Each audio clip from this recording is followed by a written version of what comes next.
गिरशी कदी तीर्था पदी लहरी भगवान गिरशी कदी तीर्था पदी लहरी भगवान गौलतारा तिमिर मदा जगदा शिवाजी राजा गौलतारा तिमिर मदा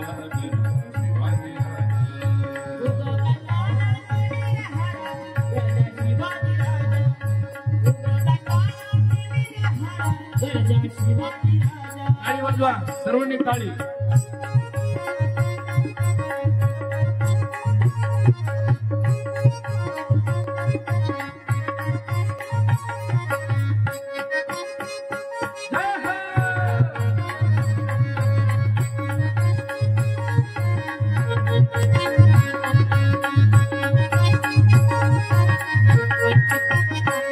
क्षत्रिय कुलवंश सिंहासनाधीश्वर राजाधिराज श्रीमंत योगी श्री श्री श्री छत्रपती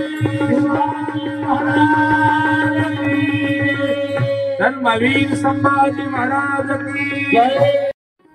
आपल्या सर्वांच्या परिचित प्रतिभाताई गायकवाड पाटील यांच्या संयोजनातून त्याचप्रमाणे आदरणीय संजय रामचंद्र गायकवाड पाटील, विजय रामचंद्र गायकवाड पाटील, ऋतुजा दीदी, पृथ्वीराज महाराज, समस्त गायकवाड परिवार या सर्वांच्या कष्टामधून ताईंना सहकार्य करणारे खांडे परिवार असेल, सर्व राधाकृष्ण नगरीमधील सर्व नागरिक असतील, सर्व माता मंडळी, सर्वांच्या संयोजनातून सुरू असलेले धर्मकार्य आहे. आणि या धर्मकार्यामध्ये आपल्या कुटुंबातून निघून गेलेल्या जेवढ्या व्यक्ती आहेत या सर्वांचा उद्धार कृष्ण कथेने होतो. म्हणून जे कोणी या अशा कृष्ण कथेचं भागवत महापुराणाचं नियोजन करतात ना, त्याच्या शास्त्र सांगतं इथून पाठीमागच्या 21 पिढ्या आणि इथून पुढच्या 21 पिढ्या 42 पिढ्यांचा उद्धार होऊन जातो. एवढंच नाही, जे ऐकायला येतात ना त्यांना पण तेवढंच पुण्य प्राप्त होतं. बरं, भाग्यवान माता मंडळी आहात तुम्ही, कारण तुमच्या पण त्या ठिकाणी कुळाचा उद्धार करून त्या ठिकाणी भगवंताची कृपा तुमच्यावरती सर्वांवरती होणार आहे. आणि उद्या या पवित्र धर्म मंडपामध्ये भगवंताचं विमान येणार आहे, नक्की येणार आहे, याच्यात काही शंका नाही. जे रसिक असतील, परीक्षित राजा जसा रसिक आहे तसं परीक्षित राजा म्हणून जे जे कोणी कथा श्रवण करतील त्यांना भगवंताच्या विमानामध्ये बसण्याची संधी प्राप्त होईल. उद्या जात असताना आम्हाला पण टाटा करून जा, विमानामध्ये बसून, भगवंताच्या विमानामध्ये बसून. त्यालाही नशीब लागल. मला लक्षात आलं तुम्हाला काय म्हणायचं, पण अजून भरपूर कथा करायच्या. सर्वांचा उद्धार त्या ठिकाणी उद्या होणार आहे. म्हणजेच आपल्या जीवनातलं सर्व काही कळत न कळत जेवढं काही पाप असेल ना ते उद्या नष्ट होणार आहे. आपण पवित्र होणार आहे. उद्या परीक्षित राजासारखं सात्विक आपण बनणार आणि उद्या आमचा कृष्ण कन्हैया आम्हाला दिसणार. म्हणून करता जास्तीचा वेळ न घालवता षष्टम दिवसाच्या कथा प्रसंगाला सुरुवात होते. काय आहे भागवत महापुराण? दर दिवस तुम्ही ऐकताय की महाराज या कथेच्या माध्यमातून आम्हाला खऱ्या सुखाची प्राप्ती होणार आहे.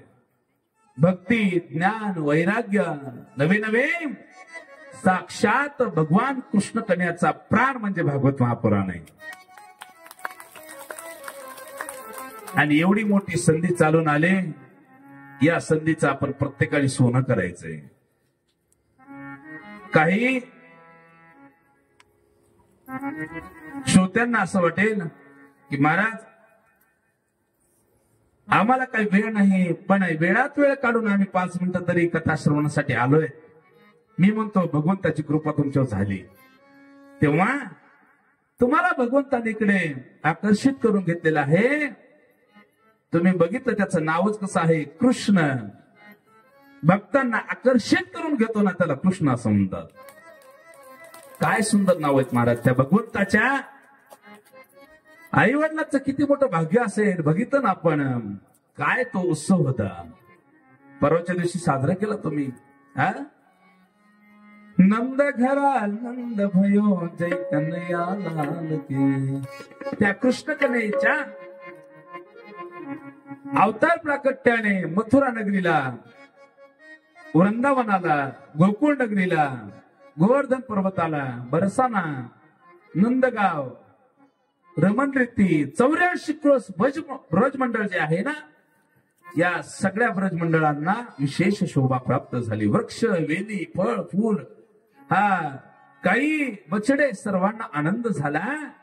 आणि सूत महाराज 88,000 ऋषीवर्यांना सांगू लागले, ऋषीवर्यांनो आता त्या ठिकाणी भगवंताच्या सुंदर सुंदर लीला सुरू झाल्या.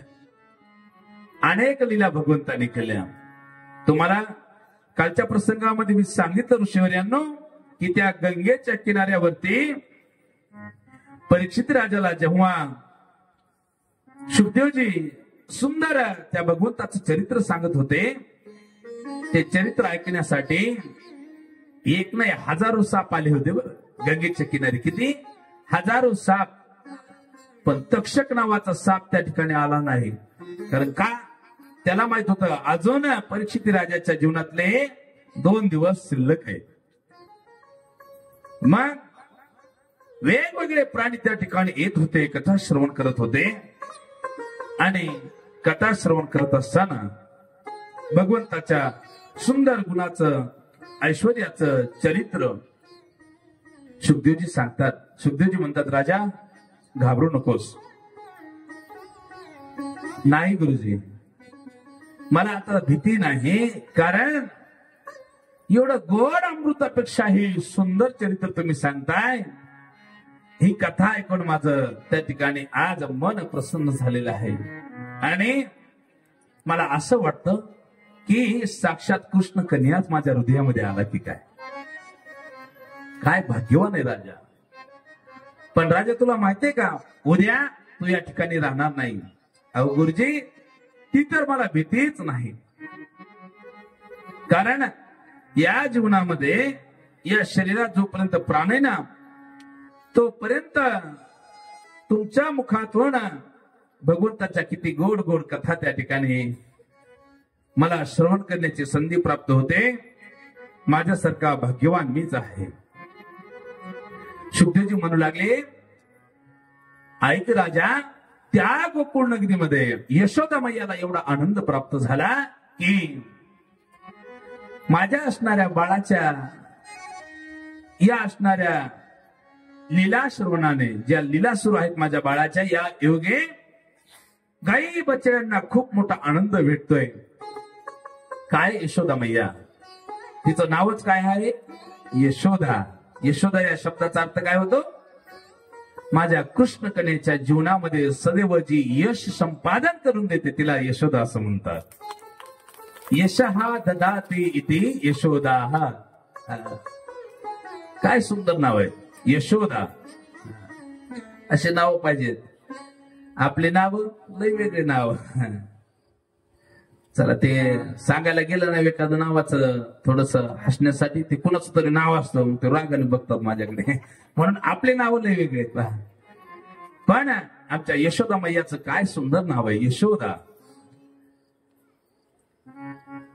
जेवढे काही देव होऊन गेले ना, त्यांचे नाव आपल्या मुलाबाळांचे ठेवायचे. कारण सदैव त्यांना हाक मारत असताना आपल्या मुखातून भगवंताचं नाव उच्चारण्यात येतं आणि आपली वाणी पवित्र होते. म्हणून आपल्या बाळांचं नाव हे शास्त्रामध्ये आलेल्या जे देव देवता आहेत ना, त्यांचं नाव मुद्दाम आपण आपल्या बाळांचं ठेवलं पाहिजे. डिजिटल नावं ठेवायचे नाही. बोला राधे राधे. जोर से बोलना पडेगा. कोड फार सुंदर गंगेच्या किनारी सुंदर अशी कथा सुरू आहे आणि ती कथा ऐकत असताना शुकदेवजी परीक्षित राजाला सांगतात, राजांना यशोदामय्या स्वतःला भाग्यवान समजते. सात्विक मुलं जर आपल्या पोटी जन्माला आले ना मातांनो, तर त्या आई बापाला खूप आनंद वाटत असतो की आमच्या बाळाने काहीतरी आमचं नाव उज्ज्वल केलेलं आहे. म्हणून यशोदामय्यालाही खूप आनंद वाटतो की माझं बाळ महान आहे. वेगवेगळे पराक्रम बघितले. जसं यशोदाचं नाव भाग्य सुंदर आहे, तसं नंदबाबाचं नाव पण सुंदर आहे. महाराज, आमच्या भगवंताच्या जीवनामध्ये सदैव जो आनंद देतो त्याला नंद असं म्हणतात. नंदबाबांचं ही खूप सुंदर वैशिष्ट्य या ठिकाणी सांगितलेलं आहे.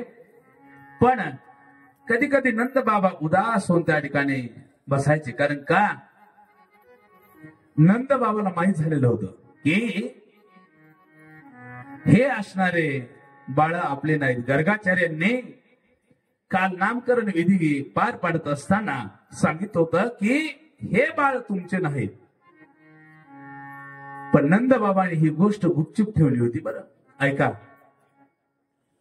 शुकदेवजी परीक्षित राजाला सांगू लागले, राजान आमच्या भगवंताने दर दिवस यशोदामय्याच्या हाताने भोजन करायचं. भगवंताला काय आवडतं? लालाला खाण्यासाठी काय आवडतं जास्त? लोणी. वा, भगवंताला आवडतं लोणी. भगवान शंकराला काय आवडतं? भगवान शंकराला बेलाचं पान आवडतं. सज्जना हो, आमच्या भगवंताला गोपी आवडतात, नवे नवे गायी आवडतात. त्या असणाऱ्या भगवंताच्या असणाऱ्या त्या गोकुळ नगरीमध्ये सर्वत्र आनंदी आनंद आहे. आणि आजही तो आनंद टिकून राहिला असता. का टिकून राहिलेला नाही? भगवंताला आवडणारी गाय आज कसायाकडे चालली. बरोबर आहे? कुठे चालली? कसायाकडे.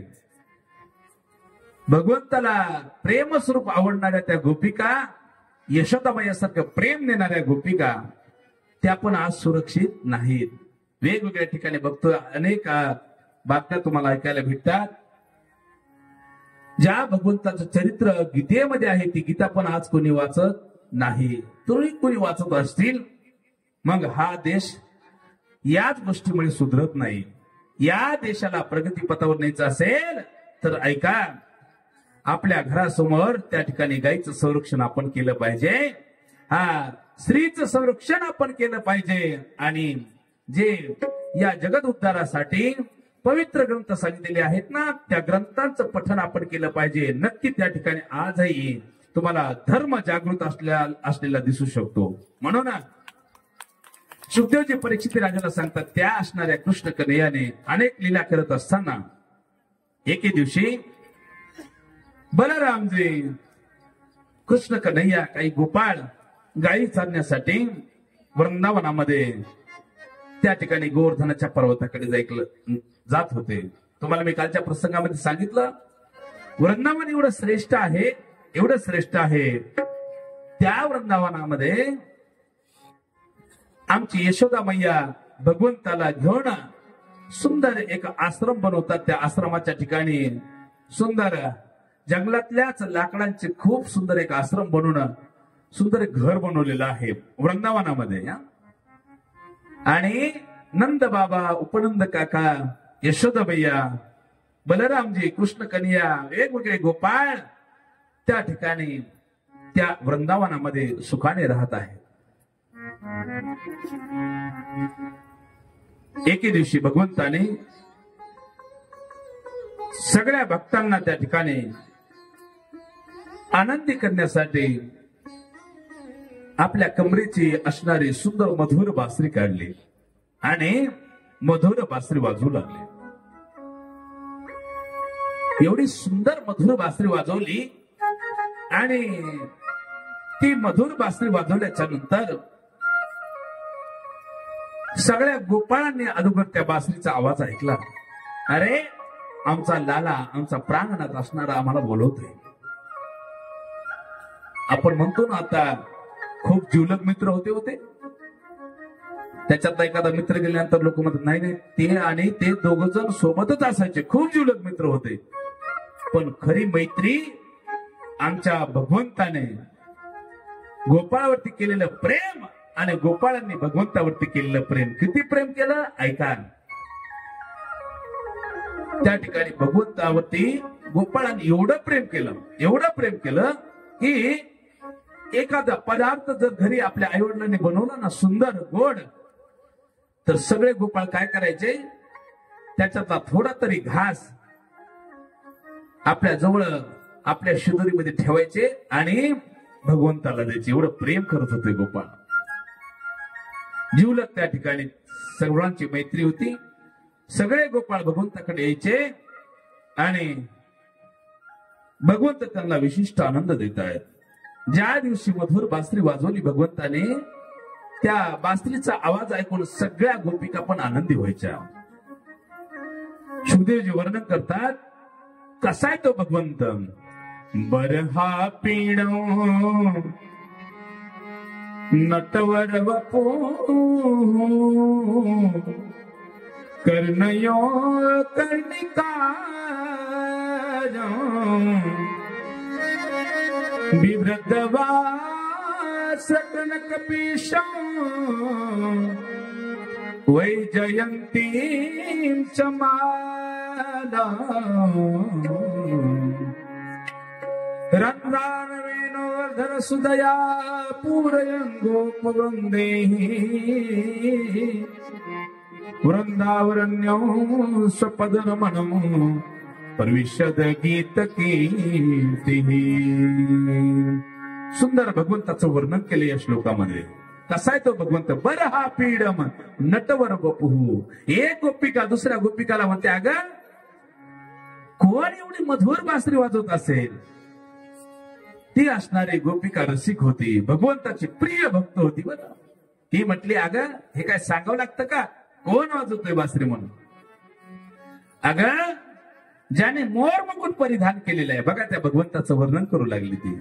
ज्याने मोर मुकुट परिधान केलेला आहे, हा सुंदर ज्याचा वेश आहे, वेशभूषा ज्याची सुंदर आहे, पोशाख ज्याने सुंदर घातलेला आहे, ज्या यशोदा मैयाने त्याचा शृंगार केलेला आहे, ज्याच्या कानामध्ये सुंदर त्या ठिकाणी कुंडल आहे, आभूषण घातलेले आहेत, वैजयंती नावाची माळ ज्याने गळ्यामध्ये त्या ठिकाणी परिधान केलेले आहे, असा तो भगवंत, तोच मधुर बासरी वाजवतोय. रूप सावले सुकुमार, रूप सावले सुकुमार, रूप सावले सुकुमार, रूप सावले सुकुमार. जय हो.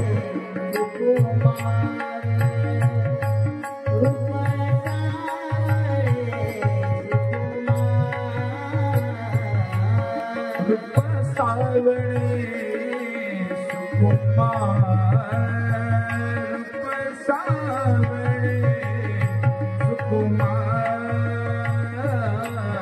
कोणी कुंडली मकरा,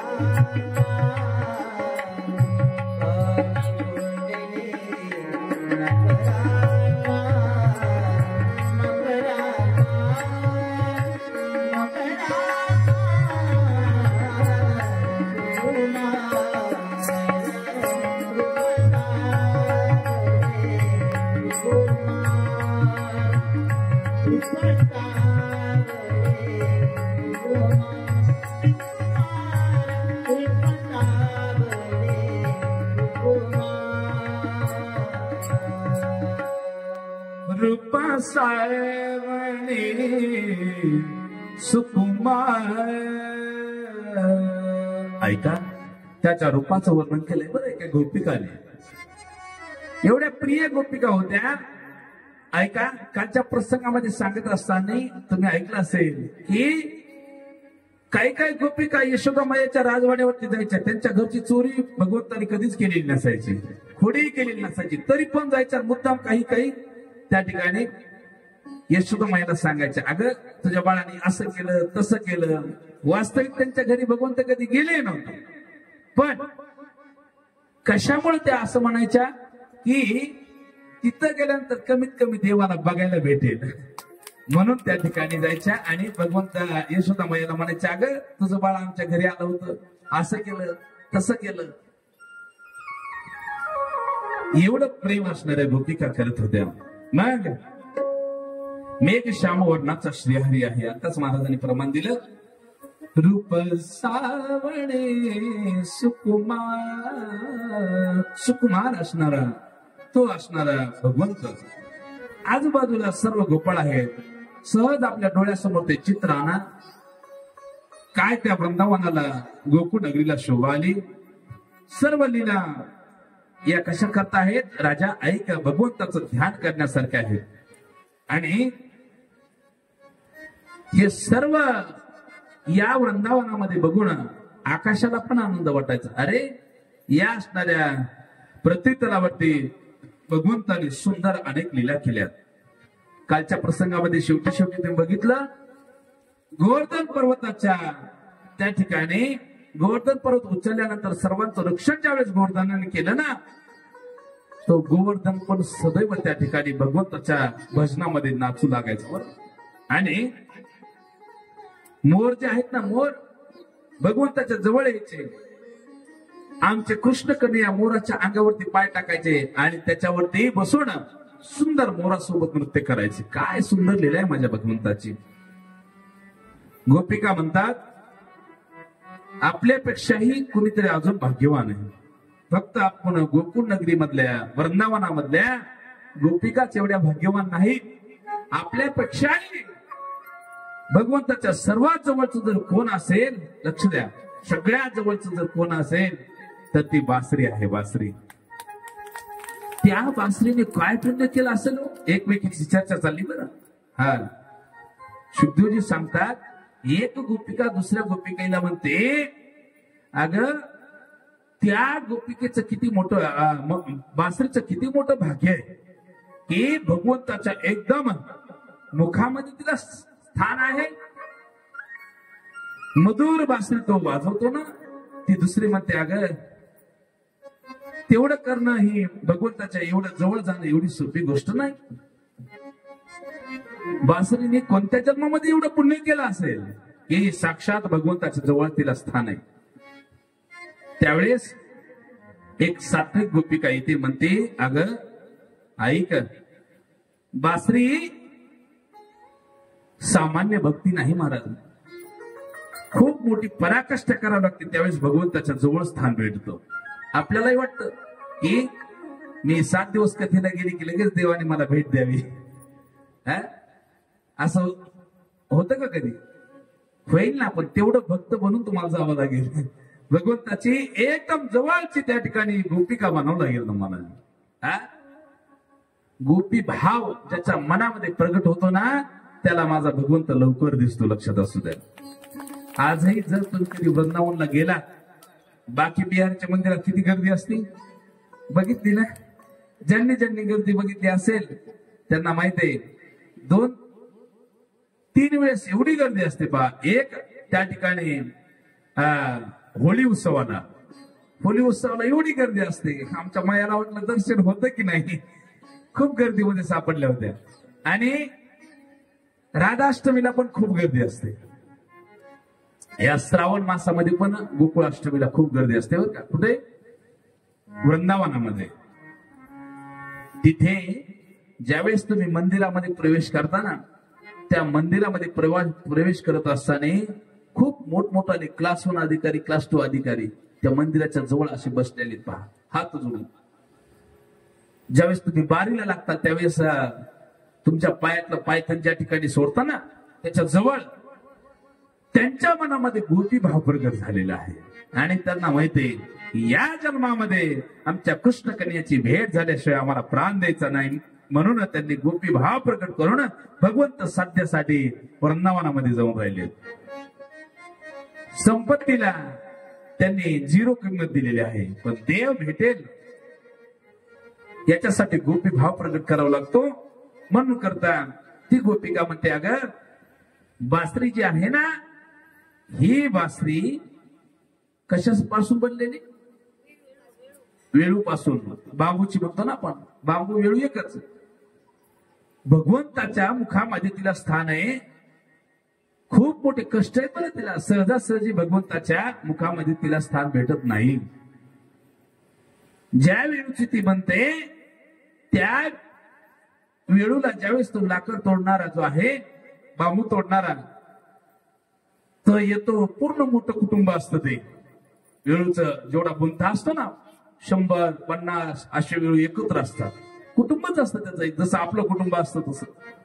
तो लाकड तोडणारा काय करतो? बासरी बनवण्यासाठी जातो. चांगले चांगले वेळू जे आहेत ना, त्याच्यात सुंदर एक वेळू कापतो. कापत असताना त्या वेळूला त्रास होत नसेल का? हा, तुम्हाला विचारतोय मातांनो, त्रास होत नसेल का?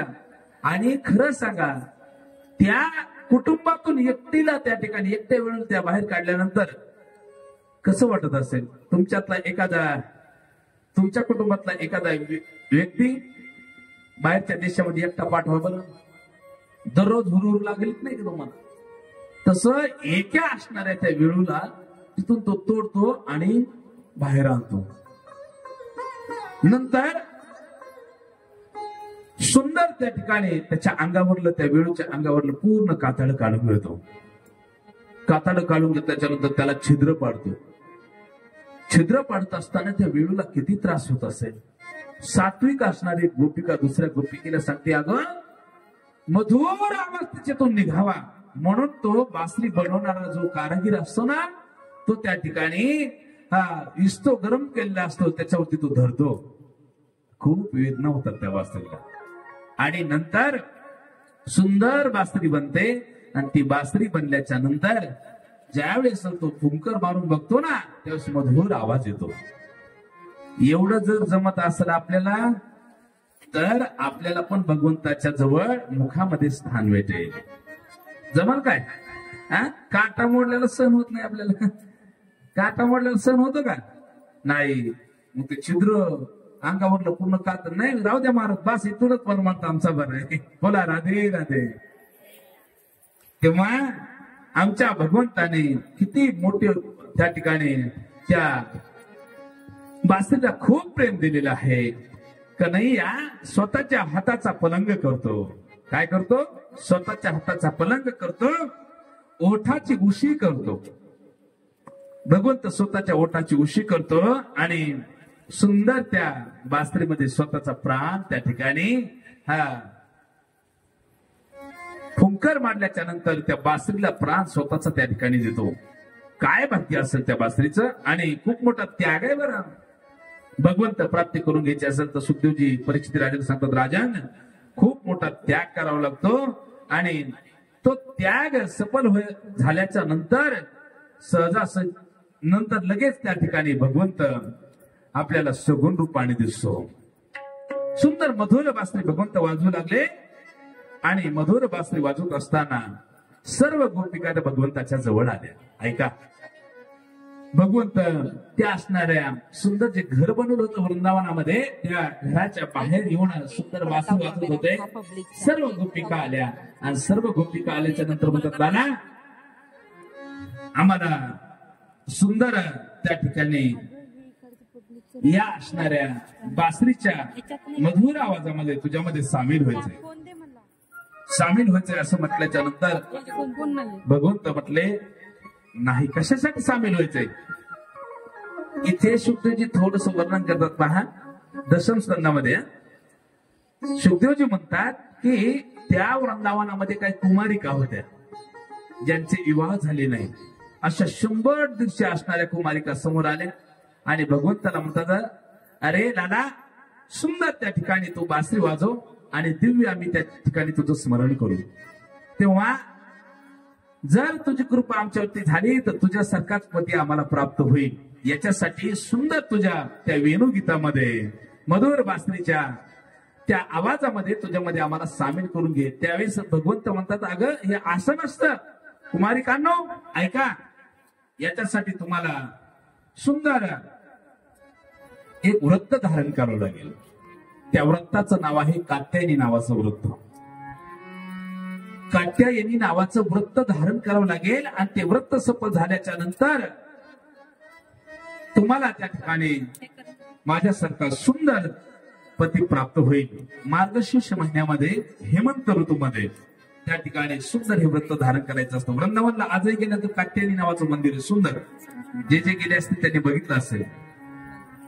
त्या कात्यायनीचं व्रत धारण करत असताना खूप थोडेसे एवढेच तांदूळ आणि दूध कमी प्रमाणामध्ये ते दुधामध्ये शिजवायचे ते तांदूळ आणि दर दिवस थोडेसे भक्ष्य करायचे. तेव्हा हे व्रत पूर्ण केल्याच्या नंतर सुद्धा तुमची इच्छा पूर्ण होऊन जाईल. त्या असणाऱ्या कुमारिका ठीक आहे असं म्हणून जातात. काही दिवसांनी काही त्याच गोपिका असणाऱ्या कुमारिका यमुनेच्या तटावरती स्नानासाठी जातात. ऐका, आणि स्नानासाठी गेल्याच्या नंतर विवस्त्र होऊन त्या ठिकाणी स्नान करतात. सगळ्यांनी नदीच्या आयल्या तीराला आपापले वस्त्र काढून ठेवलेले होते. आमच्या भगवंताच्या लक्षात आला, अरे व्रतस्थ आहेत या, आणि व्रतस्थ असताना जलदेवतेचा अपमान करतायत. म्हणून आमच्या भगवंताने काही गोपाळांना सोबत घेतलं, सगळ्यांचे वस्त्र घेतले आणि कळमाच्या झाडावरती जाऊन बसले. त्यावेळेस सर्व गोपिकांच्या लक्षात आलं. गोपिकांनी भगवंताचा धावा केला, देवा हे असं बरोबर नाही. भगवंत म्हटले, या बाहेर आणि तुमचे वस्त्र घेऊन जा. त्यावेळेस गोपिका म्हणले, अरे लाला हे बरोबर नाही. तुम्हाला माहिती आहे का मग तुम्ही काय केलंय? व्रतस्थ आहात आणि सुंदर त्या ठिकाणी कात्यायनी नावाचं व्रत तुम्ही आरंभलेलं आहे आणि त्यामध्येच तुम्ही या यमुनेच्या असणाऱ्या पाण्यामध्ये विवस्त्र होऊन स्नान करत आहात. हे बरोबर नाही. जलदेवतेचा तुम्ही अपमान केलेला आहे. म्हणून कुठल्याही तीर्थक्षेत्राचं त्या ठिकाणी स्नान करीत असताना जलदेवतेचा अपमान कधीच करायचा नाही. बोलो राधे राधे. सगळ्यांनी क्षमा मागितली भगवंताला. भगवंताने सगळ्यांचे वस्त्र देऊन टाकले. सगळ्यांनी वस्त्र परिधान केले आणि व्रतस्थ असणाऱ्या सर्व त्या गोपिका पूर्ण त्यांनी व्रत पूर्ण केलं. आणि व्रत पूर्ण केल्याच्या नंतर ऐका, एके दिवशी सर्व असणाऱ्या गोपिका भगवंताला म्हणतात की देवा ऐका, आमच्या हृदयामध्ये कामरूपी असणारा रोग नष्ट करायचा आहे आणि तो रोग नष्ट केल्याच्या नंतर त्या ठिकाणी आम्ही कृष्ण रूप होऊ. तेव्हा सुंदर त्या ठिकाणी तुमच्या सोबत आम्हाला रासलीला करायची आहे. तुम्ही आमची इच्छा पूर्ण करा. त्यावेळेस भगवंत म्हणतात, आज नाही, शरद ऋतूतील पौर्णिमेची रात्र आहे. त्या दिवशी सगळ्यांनी यमुनेच्या तटावरती यायचं आणि रात्रीच्या सुंदर त्या ठिकाणी तुमची इच्छा मी पूर्ण करेल. यमुनेच्या तटावरती खूप मोठा रासलीला आपण करूया. हा शरद ऋतूतील पौर्णिमेच्या दिवशी सगळ्या वाट बघत होत्या. दर दिवस दिवसावर दिवस मोजायच्या. 1 महिना राहिला, 15 दिवस राहिले, 8 दिवस राहिले, 5 दिवस राहिले आणि कधी शरद ऋतूतील पौर्णिमा येते याची वाट सर्वजण बघत होते. त्याच्या अगोदर शुद्धजी परीक्षित राजाला सांगतात, एके दिवशी नंद बाबा यमुनेच्या तटावरती जातात स्नान करण्यासाठी. आणि स्नान करण्यासाठी गेल्याच्या नंतर त्या ठिकाणी वरुण देवाचे काही दूत आले आणि दूत आल्याच्या नंतर अलगत नंद बाबाला उचललं. जसं उचललं तसं त्या ठिकाणी कुठं घेऊन गेले? वरुण लोकाला. आणि वरुण लोकाला घेऊन गेल्याच्या नंतर 1 तास झालं, 2 तास झालं, 3 तास झाले, तरी नंद बाबा राजवाड्यावरती काय येत नाही. म्हणून 1-2 सेवकांना गोपाळांना सांगितलं आमच्या भगवंताने, अरे आपले नंद बाबा काय येत नाहीत. त्यावेळेस ते असणारे गोपाळ म्हटले, आम्ही यमुनेच्या तटावर जाऊन आलो पण नंद बाबा मला काही त्या ठिकाणी दिसले नाही. भगवंत स्वतः जातात गोपाळांना घेऊन. भगवंत गोपाळांना म्हणतात, तुम्ही इथेच थांबा, मी पाण्यामध्ये जातो आणि एखाद्या प्राण्याने जर नंद बाबाला धरून ठेवला असेल तर नंद बाबाची सुटका करतो आणि त्या नंद बाबाला घेऊन येतो. ऐका. तेव्हा भगवंत पाण्यामध्ये जातात. भगवंताला सर्व गोष्टी माहित होत्या की नंद बाबा कुठे आहेत. भगवंत तिथून अदृश्य झाले आणि वरुण लोकाला गेले. वरुण लोकाला जसे भगवंत गेले तसं ऐका मातानं वरुण देवाने दिव्य असं भगवंताचं स्वागत केलं. महाराज, जगाचे मालक आमच्या या वरुण लोकाला आले, दिव्य स्वागत केलं. उच्च असं त्या ठिकाणी सुंदर आसन बसण्यासाठी दिलं आणि आसन बसण्यासाठी दिल्याच्या नंतर ऐका, वरुणाचे दूत दिव्य असं भगवंताला वारा घालू लागले, सेवा करू लागले. कोणी भगवंताचे पाय धुतात, कुणी त्या ठिकाणी भगवंताचं पूजन करतायत. नंद बाबा एक कोपऱ्यामध्ये बसले होते. एक नाही, दोन नाही, सर्व गोष्टी बघत होते. नंद बाबा म्हणतात, अरे खूप मोठा थाटमाट चाललाय आमच्या बाळाचा. आतापर्यंत मी म्हणत होतो हे माझं बाळ आहे, याला त्या ठिकाणी लाला म्हणायचो, कन्या म्हणायचो, पण आज याची महती मला समजली. नंद बाबा म्हणतात, अरे हे सामान्य बाळ नाही, तर जगाचा मालक माझ्या पोटी जन्माला आलाय. माझ्यासारखा भाग्यवान दुसरा कोणी नाही. तेव्हा दिव्य अशी पूजा केली आणि पूजा केल्याच्या नंतर वरुण देवाला आमचे भगवंत म्हणतात, या ठिकाणी मी वरुण लोकातला देव म्हणून आलो नाही, तर ऐका, माझे बाबा या ठिकाणी तुमच्या दूतांनी घेऊन आलेले आहेत, तर माझे बाबा नेण्यासाठी मी आलोय.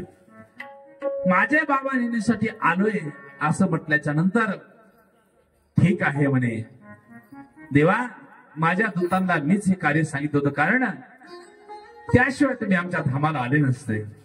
पण आज आमची इच्छा पूर्ण झाली. सर्वांनी दिव्य असं भगवंताचं दर्शन घेतलं, भगवंताकडून आशीर्वाद घेतला. नंद बाबाला भगवंताने घेतलेला आहे आणि पुन्हा त्या ठिकाणी वृंदावन भूमीमध्ये आले.